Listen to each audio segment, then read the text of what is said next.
የሀገሬ ልጆች ብዙ ጊዜ ጭንቅላቴ ላይ የሚመላለስ ጥያቄ ነውና በተለይ ጀርመን ሀገር ያላችሁ የምወዳችሁ የማከብራችሁ ውድ ኢትዮጵያኖች ዜጎቼ ይችን ጥያቄ መልሱልኝ። አንዳንድ ጊዜ ጀርመን ሀገር ስለኖርን ብቻ ሁሉን ነገር አውቃለሁ ማለት ይከብዳል። ተወልደን ያደግንበት ሀገራችን ኢትዮጵያ እንኳን ሁሉን ነገር እናውቃለን እንዴ ያፍ መፍቻ ቋንቋ አይደል እንዴ ተወለድኩበት ያደግኩበት ሀገር አይደል እንዴ ብለን የሆነ ነገር ግን ቤታችን ላይ ሲደርስ በጣም እንደነግጣለን። ምንድነው ማድረገው? እንዴት ነው? እስቲ ከሌና አማክሪው እንላለን። በራሳችን ቋንቋ እንኳን እየተዳኘን ማለት ነው። ባደግንበት ቋንቋ እንኳን ይከብዳል አንድን ነገር በዛ መንገድ ላይ ካልሄድን ከባድ ነውና ወደ ጥያቄ ስመጣ ካሁን ቀደም ምናልባት ከ4 ወር ከ5 ወር በፊት አንድ እህታችን ላይፍ ላይ ቁጭ ብዬ እያዳመጥኳት ከአንዴም ሁለቴ ነውና ከፍዬ ገንዘቤን ሆጭ አድርጌ ከፍዬ ነው ደስ እያለኝ ያሳከምኩት ስትል ሰማሁ። ጀርመን ሀገር የጤና ኢንሹራንስ የለም እንዴ? ጀርመን ሀገር ሰውን ሰው ያሳክመዋል እንዴ? እኔ የማውቀው በባህርም መጣህ በአውሮፕላንም መጣህ በፈለክበትም መንገድና የጀርመንን መሬት ረግጠህ እጅህን እስከሰጠህ ድረስ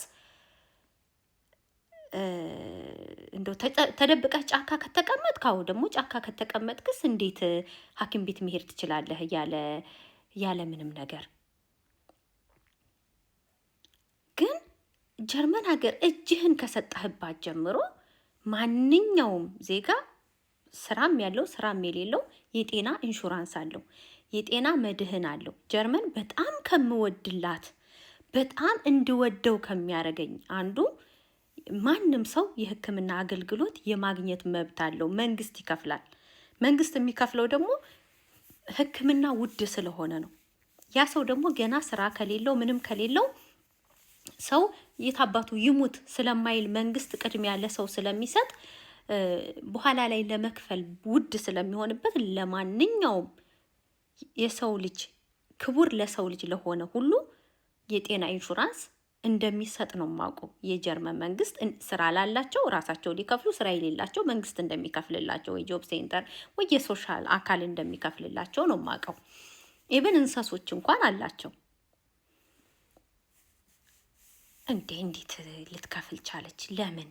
በምን የተነሳ ምናምን ብዬ ኦኬ እንደው መቅደስ እስቲ ሊሆን ይችላል ምን አውቃለሁ ምናምን ብዬ ተውኩት። አሁን ደግሞ በቅርብ ደግሞ በዚህ 5-6 ቀን በዚህ ሳምንት የሚመግል ጆሮ ይዞ የመጣው ልጅሽን መግላሙን ጆሮ እየመገለ ከኢትዮጵያ የመጣው ልጅሽን ያሳከምንልሽ እኛ ነን የኔ ልጅ ናት ስትል ደግሞ አንድ ዜጋችን ስትናገር ሰማው። ጀርመን ሀገር አንድን ሰው አንድን ያሳክማሉ። ጀርመን ሀገር የወረቀት ችግር ነው እንጂ ያለው የሰው ልጅ የጤና ችግር ቢያጋጥመው ሕክምና መዋጮ እንደ አሜሪካ ይጠይቃሉ ማለት ግልጽ ስላልሆነልኝ ነው። በእግዚአብሔር የምሬ ነው። የእውነት አንዳንድ ጊዜ ባለቤቴን ጠይቀዋለሁ። እንደዚህ ነው የምታወሪው ነገር በሙሉ እኔ ከየት ነው የምታመጪው? ቫንሰን ባይኦሽ ኮሚሽ ነው የሚለኝ። እናንተ ጋር በጣም ነው የሚገርመኝ። እኔ የሆነ ነገር የምትጠይቂን ጥያቄ በሙሉ ለምን ምናምን ይለኛል። ለምንድን ነው ማለት ይለኛል ሁልጊዜ ማለት ነው።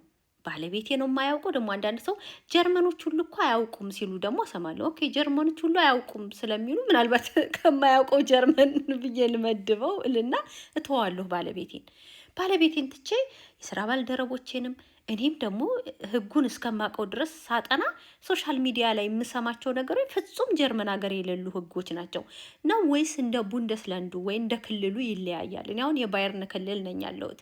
ምናልባት ሄሰን ያለ በርሊን ያለ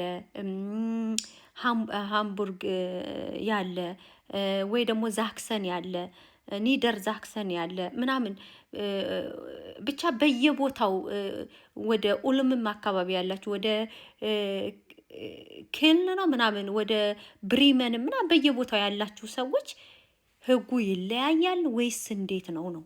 ማለት እኔ እስከማውቀው ድረስ ማንኛውም ሰው የሆነ የሰው ልጅ የሰው ፍጡር ጀርመን ሀገር አዲስ የተወለደ ህፃን ሳይቀር የጤና መድህን አለው፣ የጤና ኢንሹራንስ አለው። እንደነገርኳችሁ ካለው ራሱ ይከፍላል። ራሱ ይከፍላል ስላችሁ መስሪያ ቤቱ ይከፍላል። መጀመሪያ ፕሩቶ የሚባል ደሞዝ አለ፣ ከዋናው ማለት ነው። ደሞዝ ሳይጨመቅ አለ።